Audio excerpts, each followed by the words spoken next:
It's Lenny Liebman of Information Week, and I'm here at Interop ITX in Las Vegas. And sitting with me is Eddie Kuang, who's sales engineer with Raritan. Eddie, it's good to see you. Thanks, Lenny. Thanks for having me. Sure, I also have to add, Jersey, represent. We know how it is. So the first thing I just want to talk to you about is kind of, there's so much with sort of virtualization and software as a service and cloud that sometimes I think we lose sight of the importance of kind of underlying physical infrastructure, both in the data center and also increasingly in remote offices that are depending on hardware to get the services they need to operate. I think it's an important point to remember that whether you're using software as a service or whether you're hosting those services yourself, these things have to sit on hardware somewhere. There have to be physical servers. They have to sit in a rack. And those racks need to be powered, and they need to consider security, right, and environmental monitoring. And there are a lot of factors that you don't think about because everything is a service or becoming that way. But there is a real physical footprint that needs to be maintained. And do you see, for example, in the data center that data center operators are increasingly interested in doing security, et cetera, at the rack level? So security is a big one. We are also seeing a tremendous move towards high density.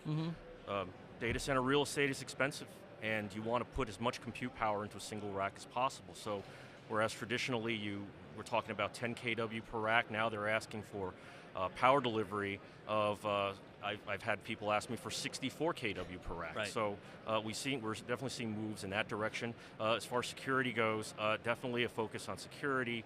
All these devices in the rack could be potential jumping off points for someone to do something malicious. So you want to have all those practices in place, protocols in place to make sure that you have a secure environment. Yeah, so I think a lot of people know Raritan kind of as KVM or serial over IP, but you're talking in terms of power, you're really thinking about doing a lot of this with the PDU as a platform. That's correct, that's correct. So we got into the PDU business as an accessory to KVM. This is many, many years ago. Right. We've been in the intelligent PDU space for a little over 10 years now, I believe.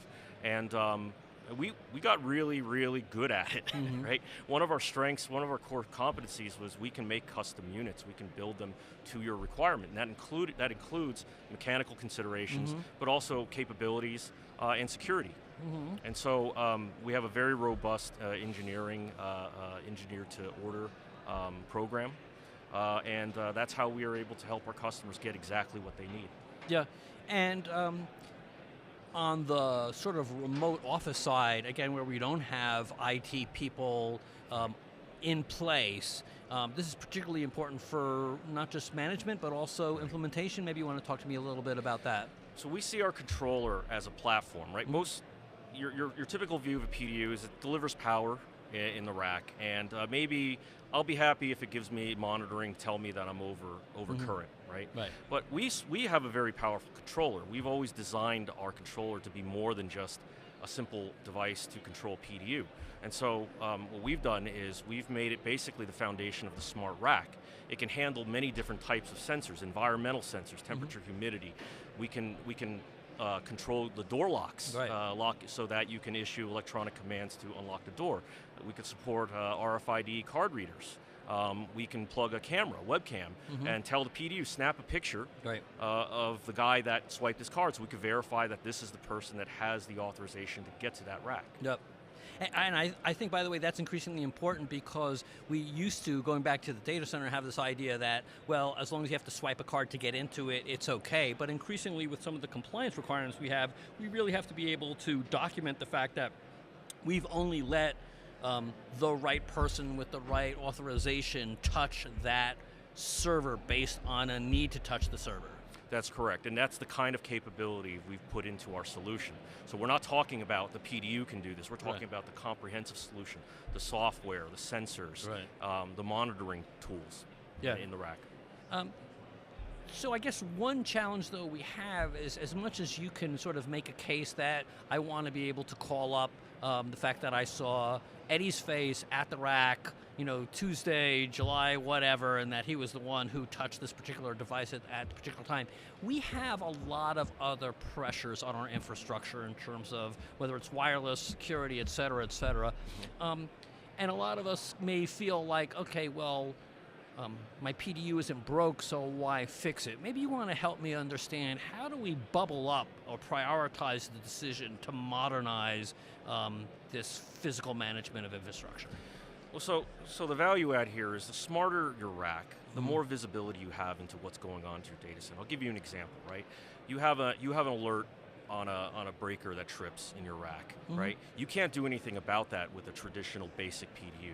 Right? There's no action you can take, you can't turn off, you can't check on your equipment, you can't get remote access to them, and you might be at home, this might be happening at 2 a.m. in the morning. So that's a drive, potentially hour-long drive to the office, to the lab, to address the situation. If you get the live alerts, right, and if you're able to do, let's say, issue an automatic load shed because there was an electrical anomaly on one of the systems, you've now protected your devices. So there's an example of why intelligence adds real value.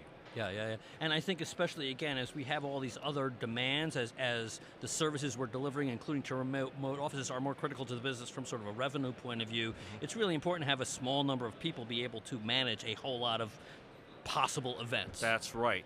You're reducing the cost of overhead for labor because you have one team that can remotely access most of their devices and be able to get information and assess how to resolve the problem. Right. You don't have to rely on remote hands locally on site. That reduces headcount.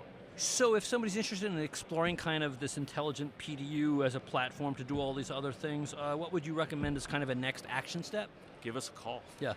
you could find us easily on our website. We are also here at the show, so come by our booth and really get some FaceTime with us, and we can work out a solution for you. And if somebody wants to contact you directly, if they can find you on LinkedIn, are you open to that? You can find me on LinkedIn. You can email me. I'm available 24/7 wherever I am in the world. You can get me. Great. Thanks so much, Eddie, for your time. Thanks so much, Leslie. Again, Lenny Liebman of Information Week here at Interop ITX in Las Vegas. We've got more great interviews coming up, so please stay tuned.